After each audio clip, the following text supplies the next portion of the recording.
बिस्मिल्लाहिर्रहमानिर्रहीम। अस्सलाम वालेकुम। Welcome to New Science Academy. आज का हमारा टॉपिक ऑफ डिस्कशन है फीमेल रिप्रोडक्टिव सिस्टम।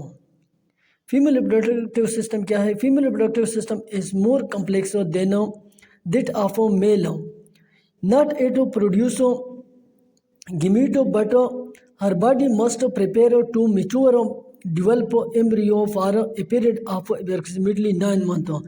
यानी फीमेल रिप्रोडक्टिव सिस्टम हो ये मेल रिप्रोडक्टिव सिस्टम से काफ़ी कम्प्लेक्स होता है, क्योंकि ये गीमीट प्रोडक्शन के साथ साथ हो यानी अपनी बेबी मेच्योर बेबी को यानी उसकी परवरिश भी करती है 9 मंथ तक। फीमेल रिप्रोडक्टिव सिस्टम हो इसके यानी मदरजिल पार्ट होते हैं, जिस तरह अपेयर ऑफ ओवरीज हो, ओविडक्ट हो, यूटिरस हो, सर्विक्स और वेजाइना, यानी इसके 5 पार्ट्स होते हैं। सो ओवरीज क्या है? ओवरीज और फीमेल गोनेड्स हो। ओवरीज और फीमेल गोनेड है, ये यूटिरस के दोनों साइड पे मौजूद होते हैं and held with the peritoneal cavity by सिविरल ligament called ovarian ligament हो। यानी इसके अंदर जो होता है वो पेरिटोनियल कैविटी के अंदर ये मौजूद होते हैं, जिसको ओवेरियन लिगामेंट कहते हैं। यानी ओवेरियन लिगामेंट के थ्रू ये अटैच होते हैं। इसके अलावा ओवरीज ये 2 होते हैं, यानी shape each ovary is almond shape हो, यानी हर ओवरी जो होता है ये एलमंड शेप यानी बादाम की शक्ल जैसी होती है।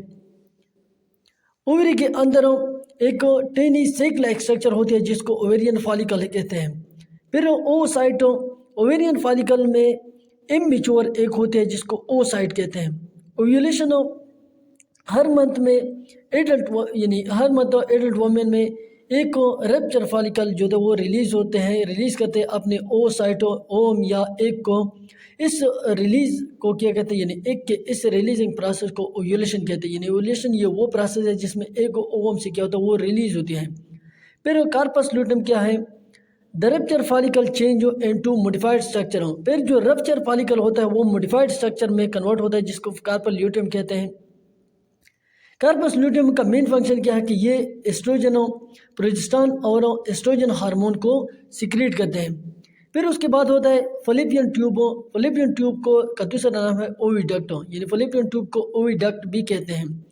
इसका मेन फंक्शन क्या है? इट कैरीज ओवा यानी एक टू यूटिरस, यानी फॉलिपियन ट्यूब ये ओवा या एक को यूटिरस में कैरी करता है। यानी यहाँ पर फॉलिपियन ट्यूब में एक की यानी इसके अलावा स्पर्म के साथ फ्यूजन भी होती है। तो जब यहाँ पर स्पर्म के साथ एग फ्यूज होती है तो the mature egg fertilise egg is then carry to uterus by fallopian tube. ये इनिशियल पार्ट होता है फीमेल रिप्रोडक्टिव सिस्टम का, फॉलिपियन ट्यूब। लेंथ इसकी 10 सेंटीमीटर होती है। फिर उसके बाद होता है यूटिरस यानी या womb, the body part where foetus embryo develop during pregnancy. चूँकि फॉलिकल ट्यूब में या यानी उसमें एक जो था वो फर्टिलाइज होती है, फर्टिलाइज एक फिर फॉलिकल ट्यूब उसको यूटिरस तक लेके जाते हैं। फिर यहाँ पर फीटस या एम्ब्रियो की डेवलपमेंट होते हैं प्रेगनेंसी के दौरान। यूटिरस का शेप किस तरह होता है? It is like inverted pears, यानी अगर नाशपाती को उल्टा करें यानी उस तरह यानी इसका शेप होता है। वॉल्स ऑफ यूटिरस, इसके 3 यूटेरिन वॉल्स होते हैं, perimetrium, myometrium and endometrium. Perimetrium क्या है? ये आउटर लेयर है यूटिरस का। मायोमेट्रियम ये मिडल लेयर होता है यूटिरस का, जबकि एंडोमेट्रियम ये इनरमोस्ट स्पंज लेयर है यूटिरस का। सर्विक्स क्या है? सर्विक्स ये एक नैरो ओपनिंग होती है यूटिरस की, जिसको नेक ऑफ यूटिरस भी कहते हैं। यानी ये यूटिरस और वेजाइना के बीच में सर्विक्स मौजूद होता है, means it connect uterus with vagina. फिर जो लास्ट पार्ट होता है फीमेल रिप्रोडक्टिव सिस्टम का यानी वो है वेजाइना।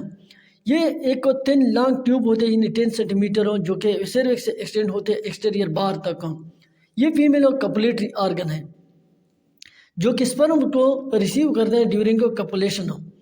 फिर ओजेनेसिस क्या है? ओजेनेसिस डिफॉर्मेशन ऑफ ओवा, एग या ओवा फॉर्मेशन को फीमेल में यानी फीमेल के ओवरीज में एग या ओवा फॉर्मेशन के प्रोसेस को ओजेनेसिस कहते हैं। ओजेनेसिस किस तरह होता है? यानी पहले जो स्टेम सेल होती है जिसको ओगोनियम कहते हैं, उसमें माइटोसिस का प्रोसेस होता है, यानी the oogonium began to start mitosis. यानी बर्थ से पहले ये होता है। They are divided into two daughter oogonium, वो दो डॉटर ओगोनियम में डिवाइड होते हैं। जब ये डॉटर ओगोनियम इसकी क्या होती है, जो लार्ज सेल होते हैं उसकी ग्रोथ स्टार्ट होती है प्राइमरी ओसाइट में, ये कन्वर्ट होता है, यानी they are then form a primary oocyte. फिर प्राइमरी ओसाइट मियासिस 1 का प्रोसेस होता है, लेकिन ये मियासिस 1 ये प्रोफेज 1 में स्टॉप होता है।